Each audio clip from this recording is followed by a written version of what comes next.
important. As this is a discussion this evening, Leanne, I think it'd be really good to ask all our participants in the chat window, do you want to share how you're feeling this evening? A lot of us have been under a lot of pressure, maybe just a little bit of a temperature check as to how we're all doing. Is there something you want to get off your chest? Do you have a gripe? Do you have any comments about what Leanne has said? So get it off your chest in the chat window or the Q&A window. Share how you're feeling. I think that's really important. And reach out as well. If there's something we can help you with and address in the Q&A, we're more than happy. We're more than happy to do it during the call or afterwards if we need to pick it up. Would that be fair enough to say, Leanne?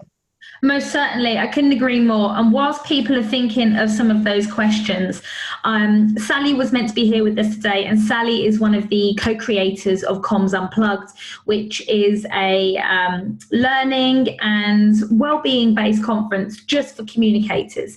And she has got some fantastic tips that she's emailed me around that relaxing and switching off. So before some of those questions pour in, or as you're thinking of them, I thought it might just be potent to go over some of these. And I think just having a quick look. So giving your brain time to recover and function well is super, super, super important. So one of Sally's top tips was around taking regular breaks. It's really hard when we're in a crisis to just walk out of a room. I mean, I sat down today, and before I blinked, I'd sat down for 3.5 hours. I hadn't moved. I hadn't got up to get a drink. I hadn't eaten my afternoon snack. So there are some simple things that we can do. So buddy up with someone. Buddy up with someone, set a 2-hour timer, you're checking in on them, they're checking in on you to make sure that you get up, have a walk around, even if you walk up the stairs and back down again, if you're working from home or you're self-isolating, but make sure you take regular breaks. Super important as well to eat well and have lunch, and that's something that we cannot forget. The other tip from Sally is around noticing. I touched on this a moment ago. It's about noticing how you're feeling and also how others are feeling as well. And you also need to acknowledge about what could be driving what people are feeling. We are a bunch of communicators. We are passionate people. Many of us are extroverts, lots of us are introverts. But some of those behaviors that come out might be pressure and stress points from the crisis that we're experiencing. When people get low emotionally, they might also display some of the natural behaviors that maybe coaching and years of working in business has hidden. So take notice if someone changes behavior, someone becomes snappier or becomes more introverted. Check in with them, notice their behavior, and just ask them if they're okay. And ask them twice as well, because asking them once sometimes isn't quite enough. And make sure that you're prepared for the response that comes. That's really, really important. Now I'm seeing also a question fly up.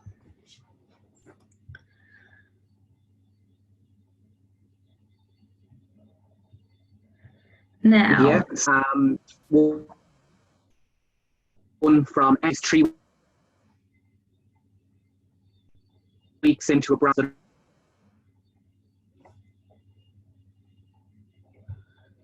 There are no people, Leanne. We're a virtual group, so there is people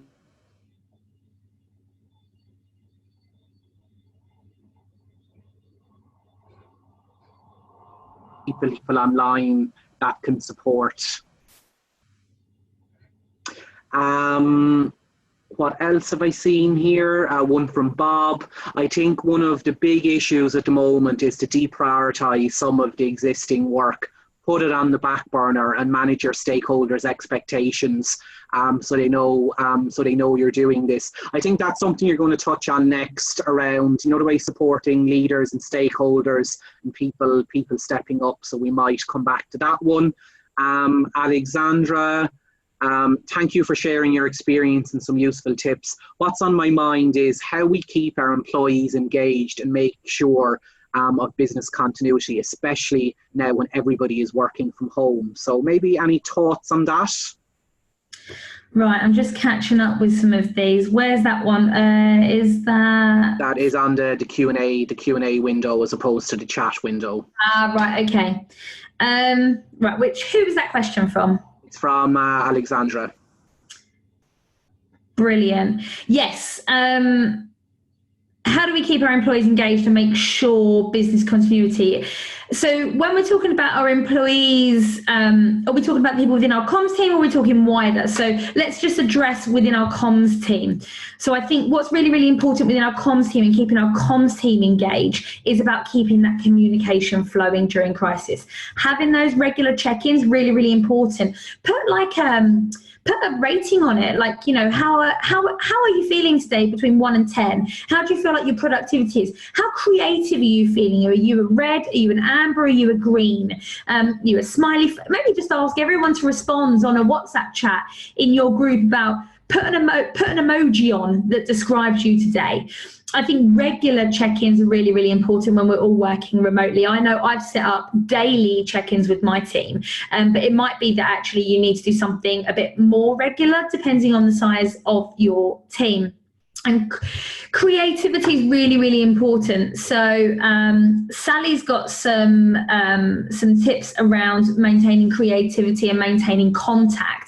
And one thing that her and a lot of her colleagues have done is look at trying to create spaces, so whether it's WhatsApp groups or Slack chats, to be able to virtually brainstorm with each other and bounce things off. Just because we're working remotely doesn't mean that we can harbour our creative nature.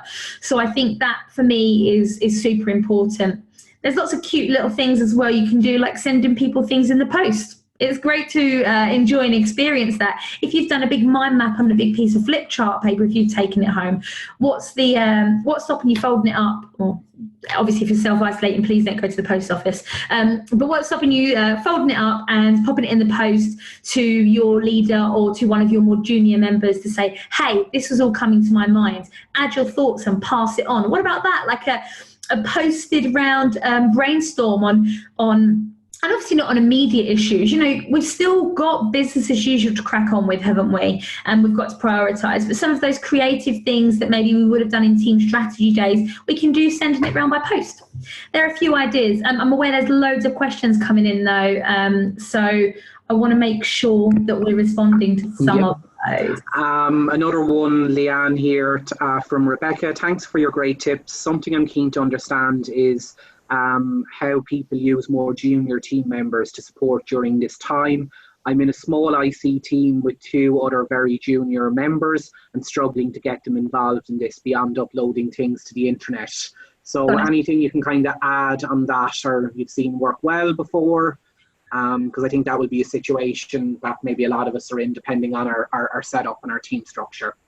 Definitely. Okay. So if I told you that it was an apprentice that was answering the phone to international media for inquiries during the Manchester Arena attacks, would you believe me?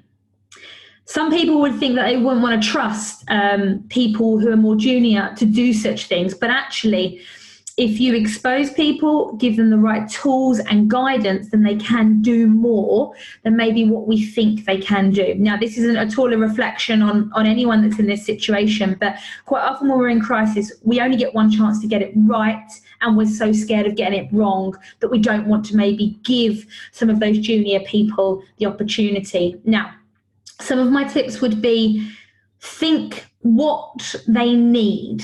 Do they need guidance? Do they need a line put in front of them so that if a press office rings, they can answer the phone? Do they need to be able to give an update to a group of stakeholders? Make sure they're tooled up and they've got that information in front of them. If they've got that information in front of them, spend 10 minutes just coaching them through it. Okay, you're going to go into a meeting with a group of stakeholders that you don't normally know. They're a bit more senior than you're used to dealing with, and you're going to give them the comms update. Run it by me what you're going to tell them. And do you know what? They might not deliver it the way that you deliver it, with the eloquence or with the confidence that you do. But they will do a job, and the more they do it, the better and more confident they will be about it. That's really, really important, to give them the opportunity, because if people get the opportunity and we stretch their minds, it's going to make them feel really good and really part of the team. I hope that helps, Rebecca, but I genuinely do believe that junior members of staff can really be used across the business to feel valued. Leanne, another one here, and it ties into what you've been talking about, well-being as well. And this is from Carl. I read something today about being mindful that people will all have other things on their minds distracting them while also trying to work in this current crisis. Example, worrying about family, friends in isolation, worrying about schools closing and childcare, etc. I think that's a really, really important one, because there's a lot of uncertainty at the moment, whether the schools close, who will mind them. I know certainly a number of my colleagues are concerned about elderly family and friends. What can we do as a group of comms professionals with teams to address some of those, so that we get that balance right between delivering for the business, but equally not forgetting the human element, that people are coming to work with a lot on their mind at the moment? I could not agree more. People are coming to work with so much on their mind, and how can we separate this? We can't. The reality is that so many of us in a few days, weeks, will be in self-isolation ourselves. I think it's about perspective, but I think, I mentioned about that vent space and that rant space. It doesn't necessarily need to be a negative space. That space can be a front of mind space for sharing that sort of thing. So maybe an idea would be to create, if you are working remotely, a video call or a conference call, or Skype chat, or even a WhatsApp chat, to have this is on my mind, this is what I'm worrying about situation.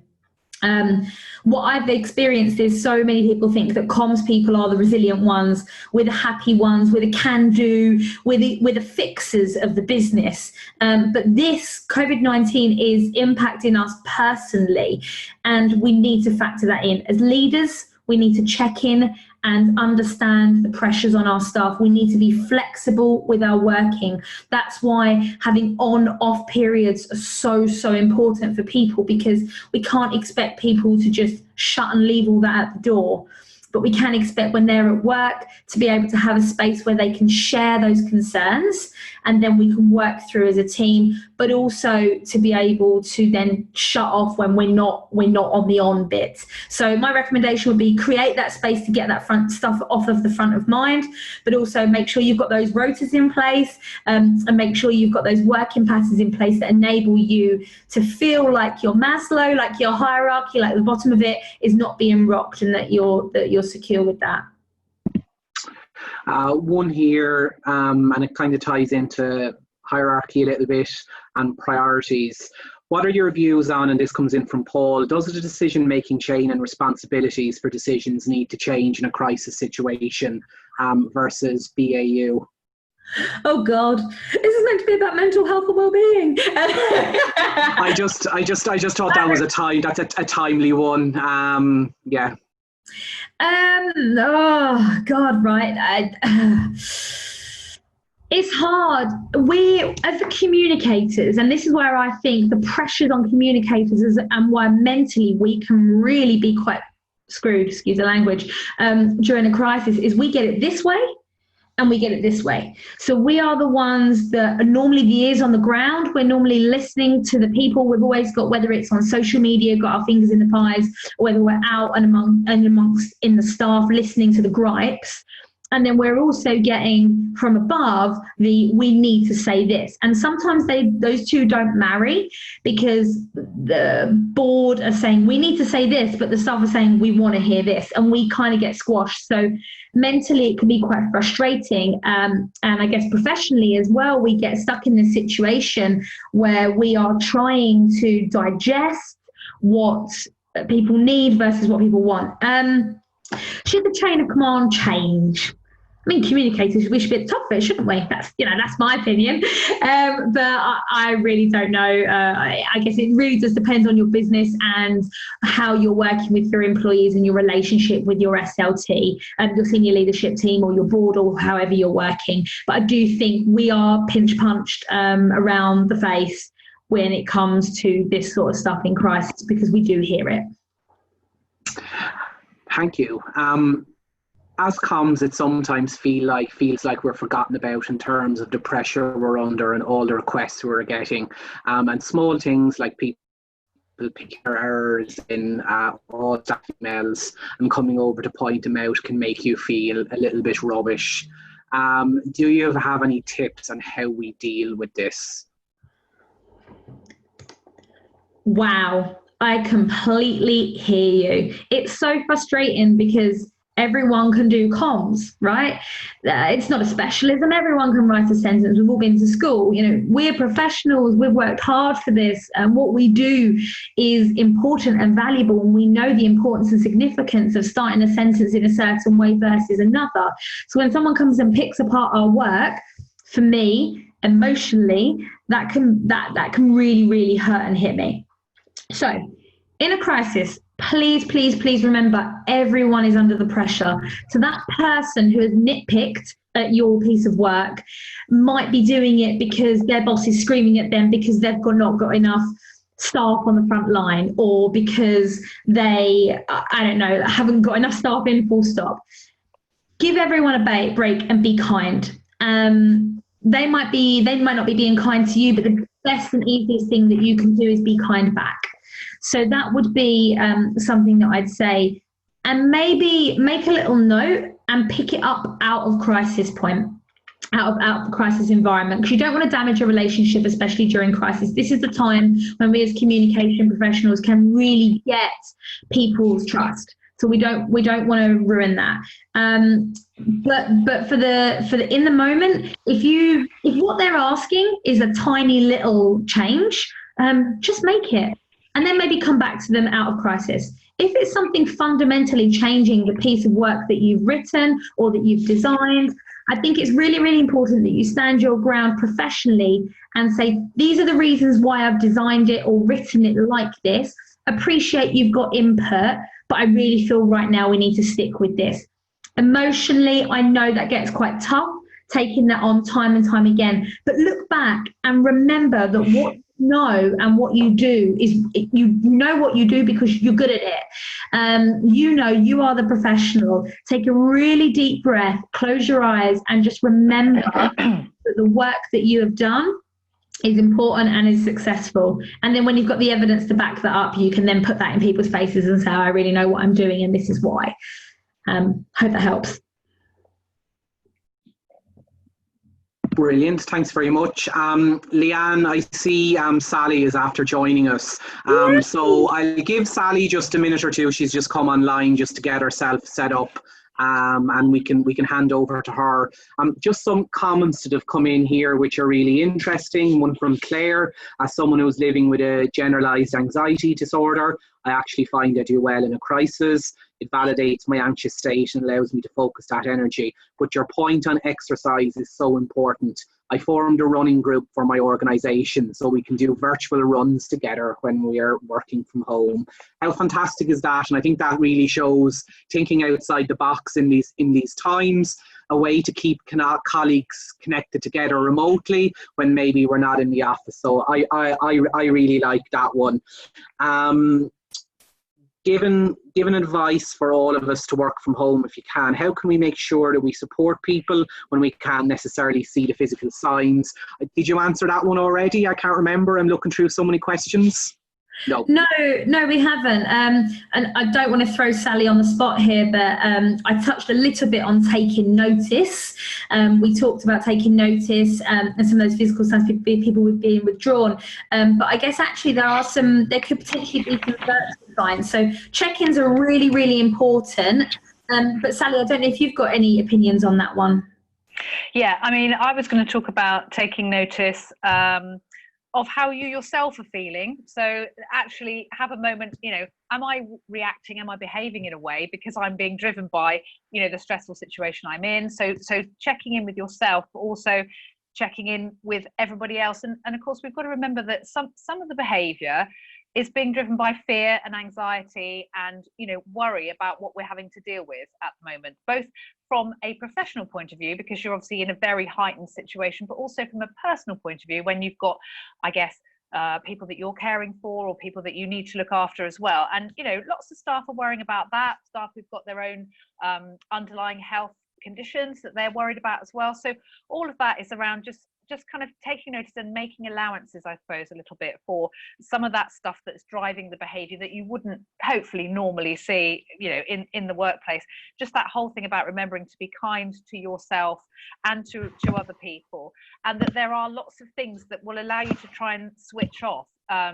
One of the key things is sleep, and I think that's something that I certainly struggle with. If I've got a lot on my mind and loads of stuff's been going on during the day, that will affect my sleep. So how can I bring myself down towards the end of the day with something calming? And I know some of the unpluggers are very keen on yoga. They're keen on the Calm app, for example. Some of those things which really help you to sort of bring yourself to a better place to get your sleep. Because of course, if you can't get enough sleep, you're going to struggle to function the next day. So it's really important to keep that going, and loads of activities that you can do that are quite sort of quiet and calming towards the end of the day. Oh, I've lost somebody there. Am I still on? Yes. Like drawing and listening to music and just doing stuff with the kids, stuff with the animals. Leanne, I know you've got a horse, I've got a dog, I've got a guinea pig as well. All of those things that just help you to switch off from this sort of 24/7 coronavirus stuff that's going on, because we are still human beings that need to look after ourselves as well. The get outside thing is really, really important. I'm sure you've covered that to some extent. I'm so sorry, I should have apologized everybody for being so late, but working in NHS comms is obviously pretty intense right now, and that's why I was late, because I was working on some messaging for staff. But yeah, the fresh air stuff is really, really important. And I'd point you to our friends at Fresh Air Fridays. If you don't already, do follow them on Twitter. They have loads of fantastic advice. And that's something that we find really, really important in the unplugged world, is actually just being outside. Even if you're in self-isolation, you can probably get out into your garden for a little bit. Spring has sprung, and unfortunately we're all being told to stay indoors, which is really unfortunate, but you can still go for walks, as long as you obviously keep your social distance from people when you're out there. So all of those things I think will help. One of the biggest things is around breathing. I don't know if you've covered this already, Leanne, but 7-11 breathing or equivalent is really, really helpful. Just breathing in for a shorter time than you breathe out, and that really helps to ground you. And in the middle of a crazy day like the one I've just had, that sort of thing will really help to just calm you down, give you a moment's peace, and allow you to just kind of reset yourself to get on with the next task, which is going to come at you inevitably. I've got some other stuff to say, but you might want to open that up for other questions, Patrick. Thanks, Sally, and we're delighted you could join us. We've actually answered a lot of questions over the last 10 or 15 minutes, but I do have one here, and it ties into a little bit about what Leanne was talking about support, splitting the work out across teams, sharing the load, watching out for each other. Sally, what are your thoughts on this one? It doesn't necessarily relate to well-being, but I think it's kind of one around looking out for our team. If you think somebody much more senior than you is hugging the ball and you can see that is dangerous, what do you suggest? Okay, well, I mean, obviously we've all got a role in leading in these situations. We need to be modeling the behavior that we want to see in leaders, and to support them, because there's a bit about feeling vulnerable as a leader actually, and getting a bit grippy maybe in some of the situations that we're in. So just really supporting people to be open about what their needs are, to ask for help, to ask for the team's ideas. I mean, I'm certainly doing that within my team. My team have been absolutely all over it, and really, I certainly am not going to be imposing stuff. We're all almost all equals, in what we're doing at the moment, because everyone's got ideas and different skills, and just trying not to take it on yourself, all of it, and equally trying to recognize where the leaders that we're working with are potentially doing that, just trying to say, look, can I help you with that? It's the whole meat to give rather than meat to get. Come along and say, what can I do to help you? Because actually a lot of the time they probably just want someone to say that rather than maybe asking for help. So be a bit open about that. Don't take it all on yourself. bring them some cake or some biscuits or something similar. I'm a baker. I've got a couple of bakers in my team as well, and things like that.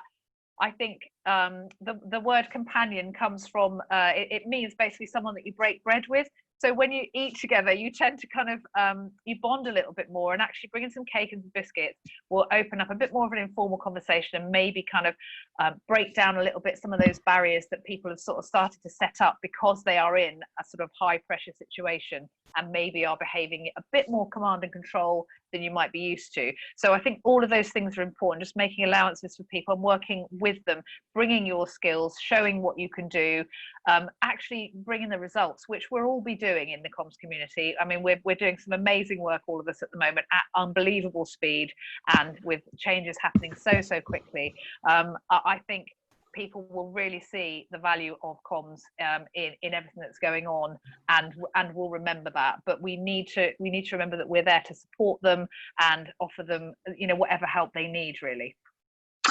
Thanks, Sally. I liked your point there about breaking bread with people. You know, the way making cake.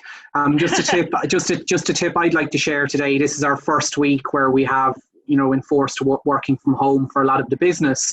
So today what we actually tried was our team's lunch break video link. So we put half an hour into the diary, and we opened the bridge for half an hour, and people jumped on during their break.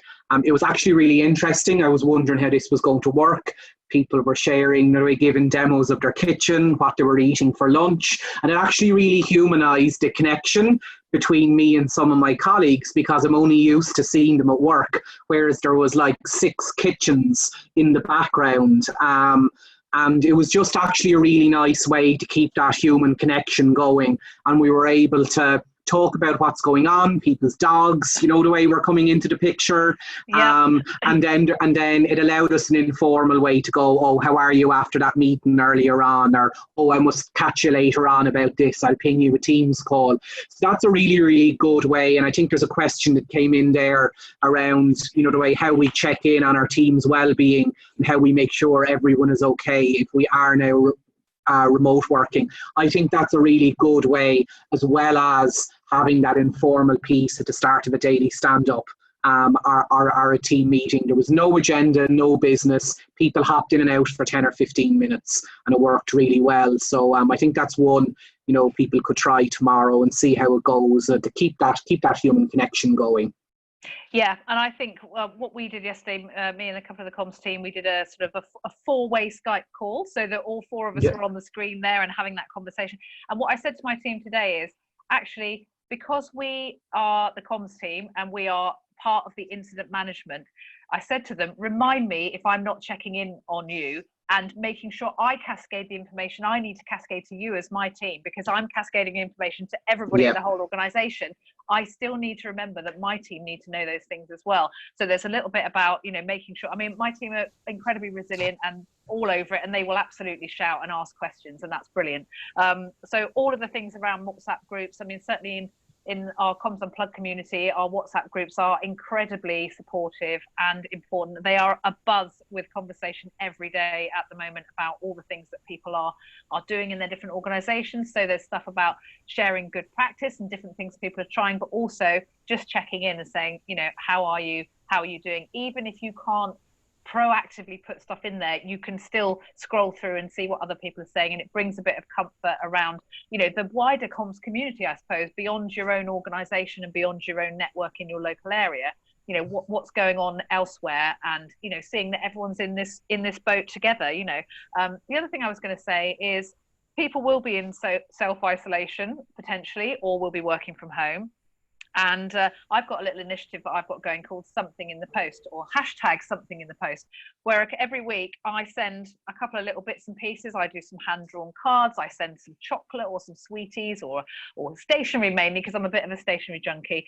And I just send it through to somebody in the Comms Unplugged community. Obviously, I have the addresses of those who bought tickets from us, but, you know, just thinking about little things like that, a little thing through the post, because we've sort of forgotten how nice it is to get something nice in the post. I think, you know, when email first came in, we were really bored with stuff coming in the post, and we were really excited about emails. And now it's the other way around. We just don't want any more emails, but it's lovely to get something in the post. So just have a little think about that, actually. What can you send to your colleagues in the post? A little card, a little present.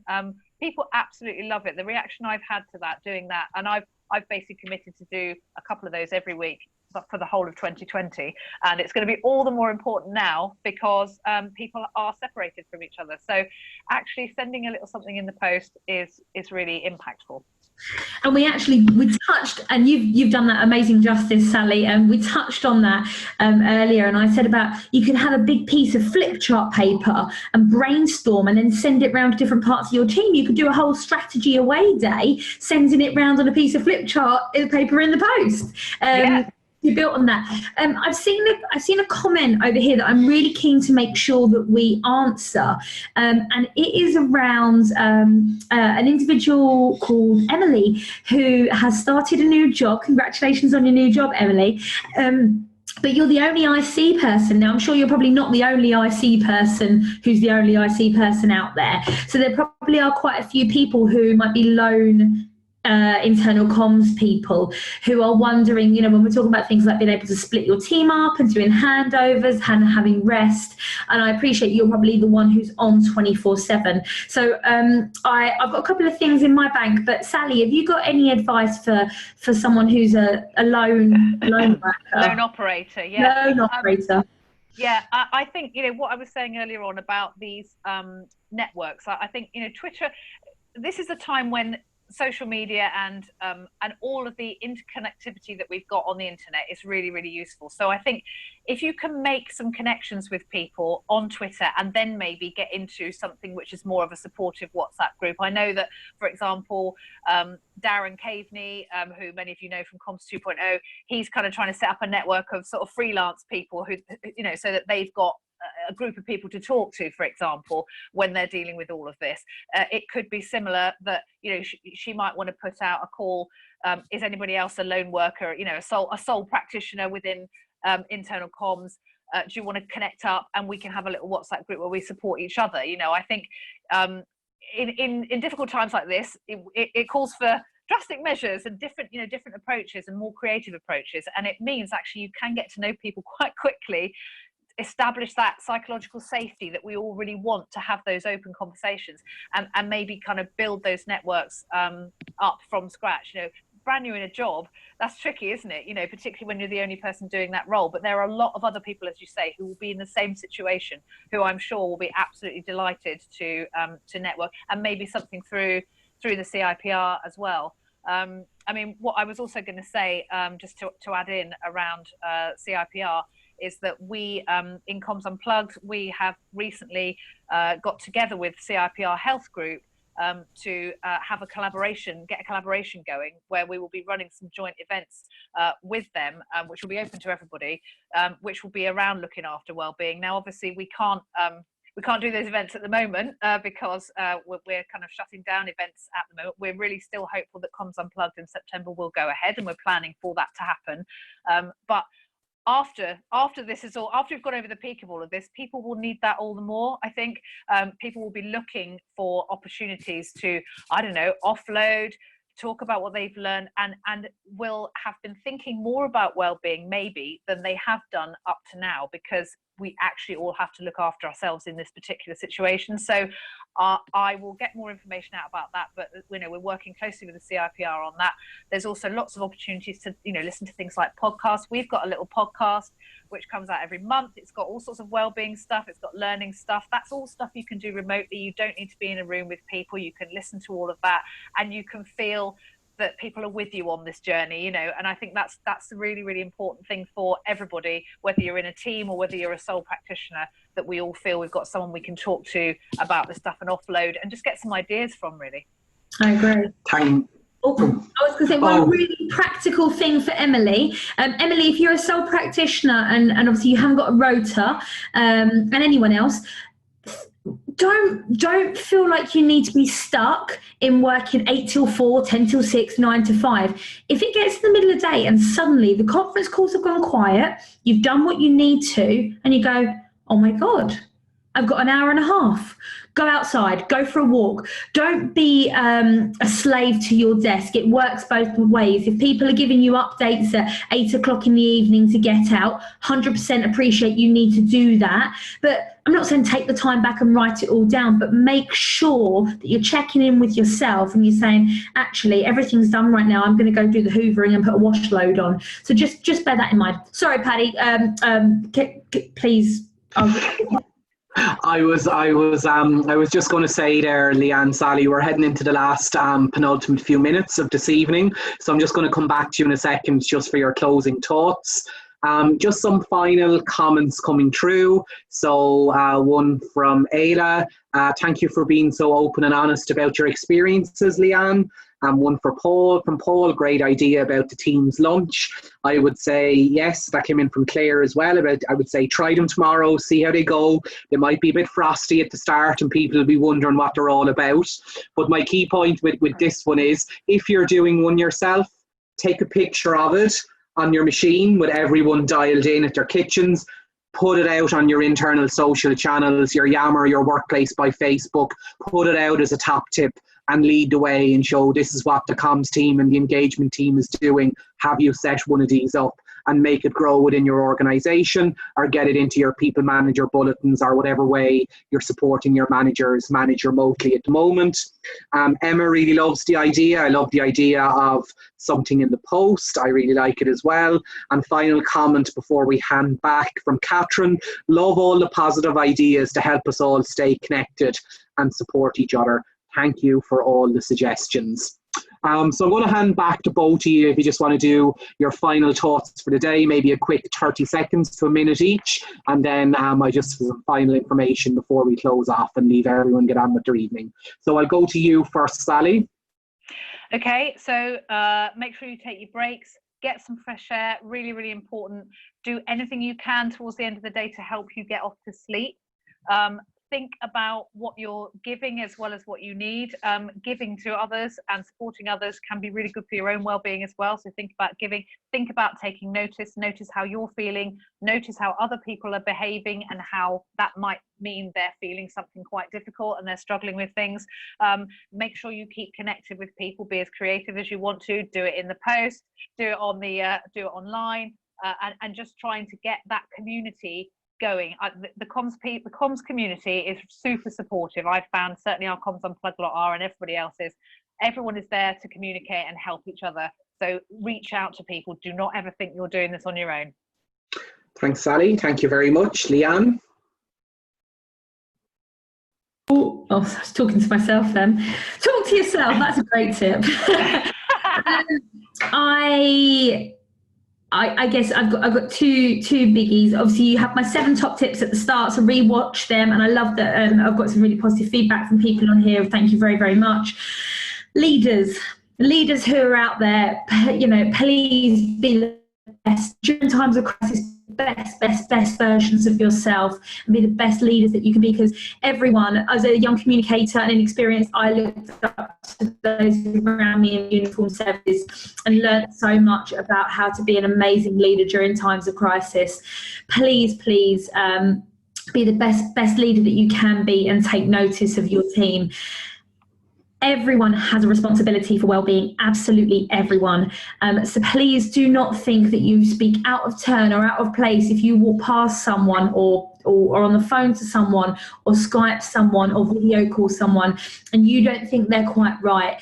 You have it within your power and your gift to be able to check in with that person and to prod and to probe them and to say, well, maybe let's do a virtual dog walk together, or whatever it is.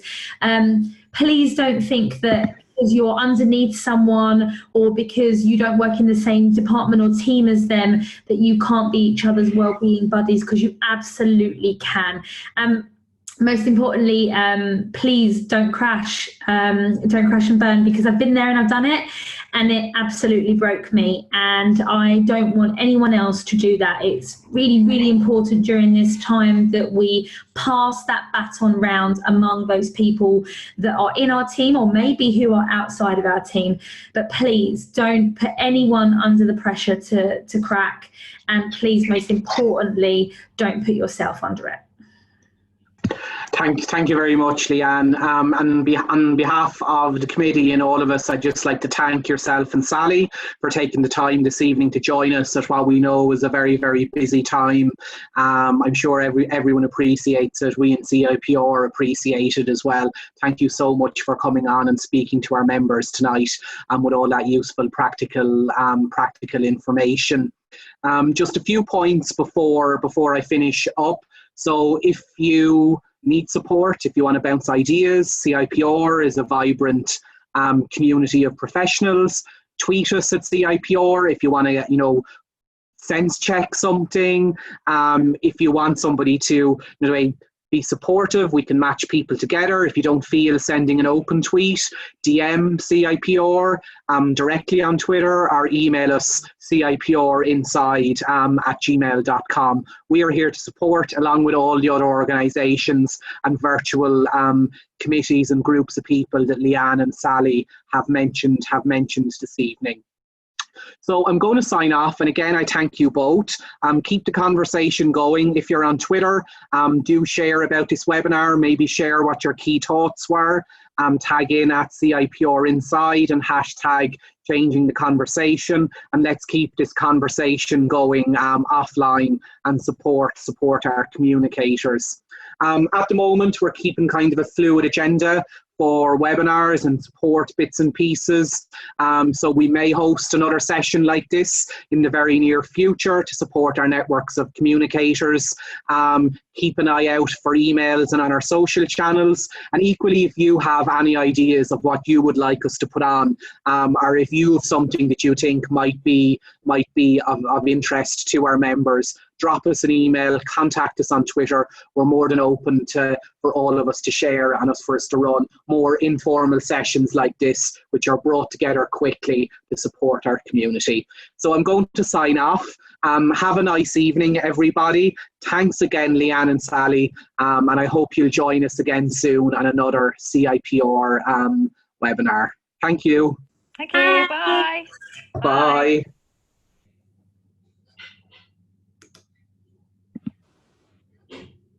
Oh, Okay, done. done. All done. Thanks, Sally. I hope you're all right. Oh my God. Sorry, I was so late. You don't need to apologise. I'll catch up with you later. Okay, bye. Bye. Bye. Oh, I don't know how to come out of here. Oh, okay, there we go. Oh.